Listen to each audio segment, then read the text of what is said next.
Sebelum menonton berita Pos Keadilan, mohon like and subscribe. Selamat menyaksikan.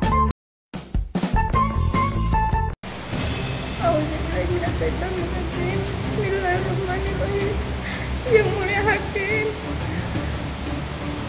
saya bersumpah atas nama Allah yang mulia, saya tidak pernah menjual rumah saya kepada Abadi Ginting, dan saya tidak pernah datang ke notaris Sri Anita Ginting yang dituduhkan Abadi Ginting. Saya juga tidak mengenal siapa Sri Anita Ginting yang mulia.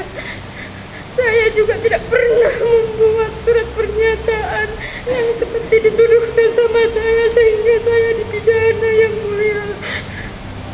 Yang mulia, tolonglah berlaku adil kepada saya. Demi Allah yang mulia, saya tidak pernah melakukan jual beli dengan Abadi Ginting yang mulia. Abadi Ginting memfitnah saya yang mulia. Adillah sama saya yang mulia. Terima kasih yang mulia.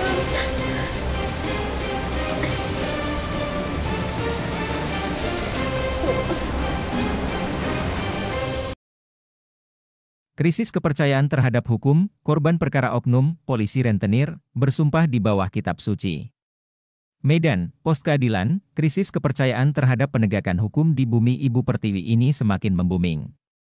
Akibat ketidakpercayaan, warga yang merasa terzolimi pun mengadukan ke Tuhannya dan bersumpah di bawah kitab suci tentang kebenaran yang mereka alami. Ihwal fenomena ini kebanyakan terjadi akibat ketidakprofesionalan oknum penyidik kepolisian dalam mengungkapkan kebenaran, semisal, kasus Vina Cirebon, santer menjadi perhatian masyarakat Indonesia, bahkan sampai ke mancanegara.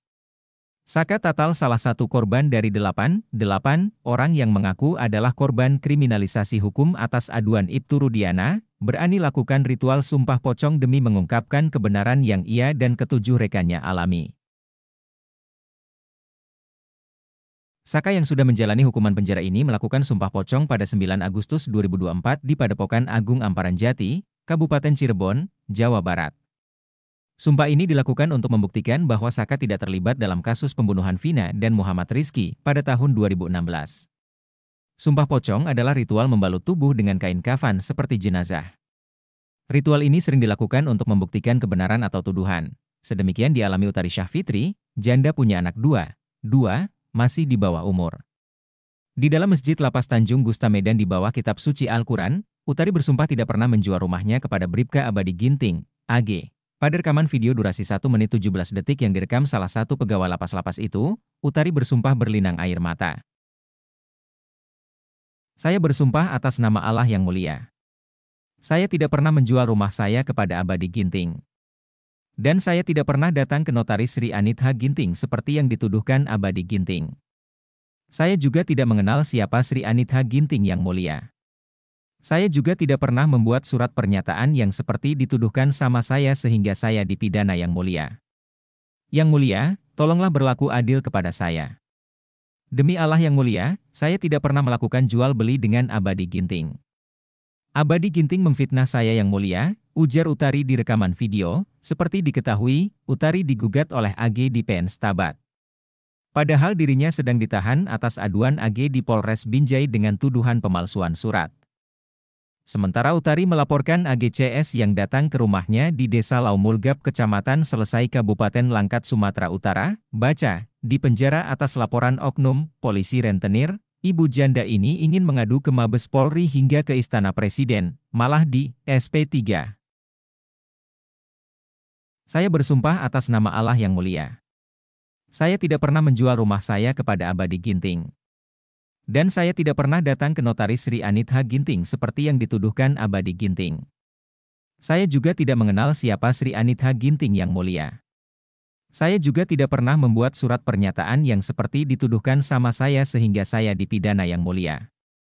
Yang mulia, tolonglah berlaku adil kepada saya. Demi Allah yang mulia, saya tidak pernah melakukan jual beli dengan Abadi Ginting. Abadi Ginting memfitnah saya yang mulia, ujar Utari di rekaman video. Seperti diketahui, Utari digugat oleh AG di PN Stabat. Padahal dirinya sedang ditahan atas aduan AG di Polres Binjai dengan tuduhan pemalsuan surat. Sementara Utari melaporkan AGCS yang datang ke rumahnya di Desa Laumulgap, Kecamatan Selesai, Kabupaten Langkat, Sumatera Utara, baca, di penjara atas laporan oknum, polisi rentenir, ibu janda ini ingin mengadu ke Mabes Polri hingga ke Istana Presiden, malah di SP3. Di sisi lain pada laporan propam oleh Utari nomor B381E6-WAS21-2024 Bit Propam telah melakukan sidang CAP terhadap pelanggaran. Bribka AG Unit Reskrim Polsek Binjai Utara Polres Binjai pada tanggal 27 Mei 2024 dengan putusan berupa A. Sanksi etika. 1. Perilaku pelanggar dinyatakan sebagai perbuatan tercela. 2. Kewajiban pelanggar meminta maaf secara lisan di hadapan sidang CAP dan secara tertulis kepada pimpinan Polri dan pihak yang dirugikan. 3. Kewajiban pelanggar untuk mengikuti pembinaan rohani, mental dan pengetahuan profesi selama 1 bulan. B. Sanksi administratif berupa penundaan kenaikan pangkat selama 1 tahun. Kembali ke Utari. Ia sebut tidak pernah menerima permintaan maaf AG. Bahkan AGCS acap kali mengintimidasi dia dan anak-anaknya. Kami merasa tertekan, dihubungi, diancam melalui WhatsApp, didatangi terus. Nah sekarang malah saya digugat di PN Stabat. Dia, AG, bilang rumah saya sudah dibelinya. Padahal saya hanya minjam 30 juta. Pada Januari 2021 di notaris almarhum Pesta Ulina. Hal itu dituangkan menjadi perjanjian pengakuan hutang dengan angkanya jadi 38,5 juta. Artinya bunga uangnya 8,5 juta per bulan. Saya sudah bayar sampai 200 juta lebih. Ada bukti transfer. Tapi SKT rumah saya yang jadi jaminan tidak juga dipulangkan. Lalu tiba-tiba ada notaris baru Sri Anitha Ginting yang saya tidak kenal. Saya diancam dan diperas terus sama dia, AG. Saya sudah melaporkan, tapi hasilnya sia-sia. Saya sudah tak percaya sama hukum Pak, maka saya bersumpah begitu. Eisa ibu ini menangis di ujung telepon seluler. Itu dapat informasi bahwa saya sudah dijual sama Ibu Utari ke Pak AG. Ya, itu ada bukti pembayaran antara AG dengan Utari. Iya, ini masalah pembayarannya kan. Ini di kantor notaris, ya itu yang bernama Ibu, sebentar, Pesta ya, Pesta Ulina ya, notaris ya, Pesta Ulina. Ini di Setabat. Jadi semuanya itu disaksikan oleh beliau, notaris. Ya, Bapak tahu nggak bahwa saya Ibu Pesta Ulina sudah almarhum? Benar, kita tahu. Setelah transaksi tersebut terjadi selang berapa lama kemudian. Sekian berita Pos Keadilan. Simare melaporkan. Izin Pak Junedi. Terima kasih telah menonton berita Pos Keadilan. Jangan lupa like and subscribe dahulu.